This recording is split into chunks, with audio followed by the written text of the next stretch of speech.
शुक्लां ब्रह्मविचारसारपरमामाद्यां जगद्व्यापिनीं वीणापुस्तकधारिणीमभयदां जाड्यान्धकारापगां हस्ते स्फाटिकमालिकां विदधतीं पद्मासने संस्थितां वन्दे तां परमेश्वरीं भगवतीं बुद्धिप्रदां शारदां।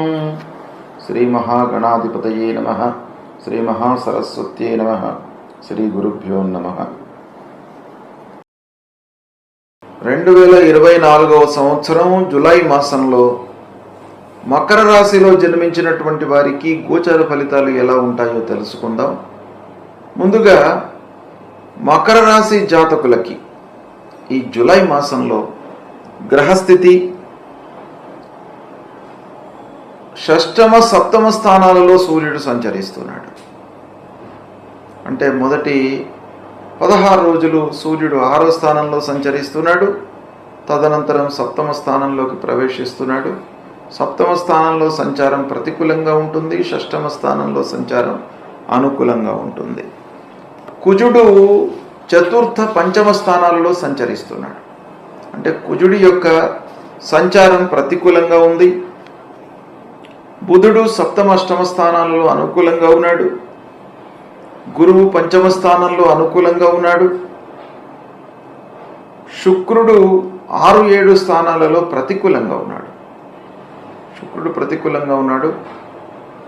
ఇక శనీశ్వరుడు 2వ స్థానంలో, ద్వితీయ స్థానంలో, అంటే ఏలినాడు శని చివరిలో ఉన్నాడు. శనీశ్వరుడు ప్రతికూలంగా ఉన్నాడు. రాహు అనుకూలంగా ఉన్నాడు. కేతువు ప్రతికూలంగా ఉన్నాడు. ఈ విధంగా గ్రహస్థితి ఉంది. ముఖ్యమైనటువంటి గ్రహాల్లో గురు, రాహు అనుకూలంగా ఉన్నారు. బుధుడు అనుకూలంగా ఉన్నాడు. శుక్రుడు ప్రతికూలంగా ఉన్నాడు. ఈ విధంగా మిశ్రమ ఫలితాలు ఉన్నాయి మకర రాశి వారికి. గురు మట్టుకు అనుకూలంగానే ఉన్నాడు. అయితే ఈ మిశ్రమ ఫలితాల మూలకంగా ఏమి జరుగుతుంది అని అంటే, మొదటి 2 వారాలలో అనుకూలంగా ఉంటాయి. తర్వాత 3, 4 వారాలలో మట్టుకు మీరు జాగ్రత్తలు తీసుకోవాలి. ఆలోచించి నిర్ణయాలు తీసుకోవాలి. తొందరపాటు లేకుండా పెద్దల యొక్క సూచనలను తీసుకుంటూ, అనుభవజ్ఞుల యొక్క సలహాలను పాటిస్తూ నిర్ణయాలు తీసుకోవాలి. ఇక వ్యాపారస్తులకు మట్టుకు వ్యాపారం సంతృప్తిగానే కొనసాగుతుంది. వ్యాపారంలో లాభాలు కనపడుతున్నాయి కనుక వ్యాపారస్తులకు ఈ మాసం అనుకూలంగానే ఉంటుంది మకర రాశిలో జన్మించినటువంటి వారికి. ఇక రాజకీయ కోర్టు వ్యవహారాలలో అనుకూల తీర్పు కనపడుతుంది. అంటే రాజకీయ పరంగా మొదటి 2 వారాలు అనుకూలంగా ఉన్నాయి. 3, 4 వారాలు కొంత స్తబ్దంగా ఉంటుంది. అయితే కోర్టు వ్యవహారాలలో మట్టుకు మొత్తం ఈ జూలై మాసం కూడాను అనుకూలంగా ఉంటుంది. పెట్టుబడులకు అనుకూలమైనటువంటి మాసం. పెట్టుబడులకు మీరు కొంత జాగ్రత్తగా పెట్టుబడులు చేసినట్టయితే ప్రతిఫలాలు బాగా ఉంటాయి. ఒక చేతిలో డబ్బు ఉంటుంది, అయితే వృధా ఖర్చులు కనబడుతున్నాయి. ఆ డబ్బును నియంత్రించుకోవడం అనేటువంటిది చాలా ముఖ్యమైనటువంటి అంశం ఈ మాసంలో. ఇక ప్రారంభించిన పనులు పూర్తి అవుతాయి. ఏదో రకంగా ప్రారంభించిన పనులను పూర్తి చేస్తారు, పూర్తి అవుతాయి.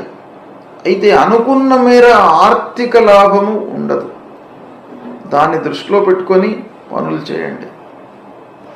ఇక వివాహాది శుభకార్య ప్రయత్నాలు మట్టుకు ఫలిస్తాయి. పిల్లల పెళ్ళిళ్ళు చేస్తారు. సంబంధం నిశ్చయం అవుతుంది ఈ మాసంలో. సంతాన ప్రాప్తి కనబడుతుంది. ఎన్నో రోజుల నుంచి సంతానం కొరకై ఎదురు చూస్తున్నటువంటి వారికి ఈ మాసంలో సంతాన ప్రాప్తి కనబడుతుంది. ఇది ఒక సంతృప్తికరమైనటువంటి విషయం. విద్యార్థులకు మట్టుకు బాగా కలిసి వస్తుంది ఈ వారం. కొంత మీరు శ్రమించినట్టయితే 90% మీకు అదృష్టం కలిసి వస్తుంది. కాబట్టి విద్యార్థులు ఈ మాసాన్ని సద్వినియోగపరచుకోండి. హయ్యర్ ఎడ్యుకేషన్కు కావలసినటువంటి మార్గాలను చూసుకోండి. వాటికి ఏమేం కావాలి అనేటువంటిది ప్రిపరేషన్ చేసుకోండి. విద్యార్థులకు బాగా కలిసి వస్తుంది. చదువులో రాణిస్తారు. మంచి సంస్థలలో మీకు అడ్మిషన్స్ లభించేటువంటి అవకాశాలు ఉన్నాయి. ఇక ఉద్యోగం ప్రయత్నంలో ఉన్నటువంటి వారికి కూడాను ఈ మాసం బాగా కలిసి వస్తుంది. కొత్త ఉద్యోగంలో చేరుతారు. ఉన్నత విద్యకై ప్రయత్నాలు ఫలిస్తాయి. విదేశాలకు వెళ్ళేటువంటి అవకాశాలు బాగా గోచరిస్తున్నాయి. అయితే అన్నదమ్ముల మధ్యన సయోధ్య లేకపోవడంతో కొన్ని ఇబ్బందులు తప్పవు. కాబట్టి మొట్టమొదలు అనవసరమైనటువంటి విమర్శలు, చర్చలు రాకుండా చూసుకోండి. అన్నదమ్ముల మధ్యన, స్నేహితుల మధ్యన వివాదాలు తలెత్తేటువంటి అవకాశాలు ఉన్నాయి. తద్వారా ఆస్తుల తగాదాలు, ఆస్తుల పంపకాలు నిలిచిపోయేటువంటి అవకాశాలు ఉంటాయి. ఇక వాహనం మూలకంగా ఖర్చులు గోచరిస్తున్నాయి, తగ్గించుకోండి. అనవసరమైన ప్రయాణాలు చేయకుండా మీరు కొంత కట్టడి చేసుకున్నట్టయితే ఆ నియంత్రణ అనేటువంటిది ఉంటుంది. వ్యవసాయదారులకు మరియు పారిశ్రామికవేత్తలకు మిషనరీల మూలకంగా ఖర్చులు పెరుగుతాయి, ఇబ్బందులు వస్తాయి. బంధువర్గంతో సహాయ సహకారాలు కొంత అందుతాయి, కానీ మాసాంతంలో మళ్ళీ మీకు ఇబ్బందులు తప్పవు. కాబట్టి ఎంత అవసరమో అంతవరకే బంధువర్గాన్ని వాడుకోండి. ముఖ్యంగా ఈ మాసంలో పనులు నెరవేరుతాయి. ప్రారంభించినటువంటి పనుల లోపల ఆలస్యము, ఆర్థిక ఇబ్బందులు, అనుకున్న మేర లాభాలు ఉండకపోవడము, ఇవన్నీ ఎన్ని ఉన్నప్పటికీ పనులు మట్టుకు అవుతాయి. అది ఒక్క సంతృప్తినిచ్చేటువంటి అంశం. ఇక మంచి ఆలోచనలు వచ్చేటువంటి అవకాశాలు ఉన్నాయి. సమయ స్ఫూర్తితో మీరు నిర్ణయాలు తీసుకుంటారు. కొన్ని పాజిటివ్ పాయింట్స్ ఉన్నాయి ఈ జూలై మాసంలో మకర రాశి వారికి. అయితే ముఖ్యంగా అంగారకుడు ప్రతికూలంగా ఉన్నాడు ఈ మాసంలో కనుక సుబ్రహ్మణ్యేశ్వర స్వామి దేవాలయానికి వెళ్ళండి. ధరణి గర్భ సంభూతం విద్యుత్ కాంచన సన్నిభం కుమారం శక్తిహస్తంచ మంగళం ప్రణమామ్యహం అనేటువంటి ఈ మూల మంత్రాన్ని ప్రతినిత్యం కూడాను జపించండి. ఆ సుబ్రహ్మణ్య స్వామి యొక్క అనుగ్రహం మూలకంగా మీకు బంధువులతో, జ్ఞాతులతో, స్నేహితులతో విరోధాలు తలెత్తకుండా ఉంటాయి. సాహసించి నిర్ణయాలు తీసుకున్నా కూడాను ఫలితాలు మీకు అనుకూలంగా ఉండేటువంటి అవకాశాలు ఉంటాయి. కాబట్టి ఆ సేనానాయకుడైనటువంటి ఆ సుబ్రహ్మణ్య స్వామి దర్శనాన్ని చేసుకోండి.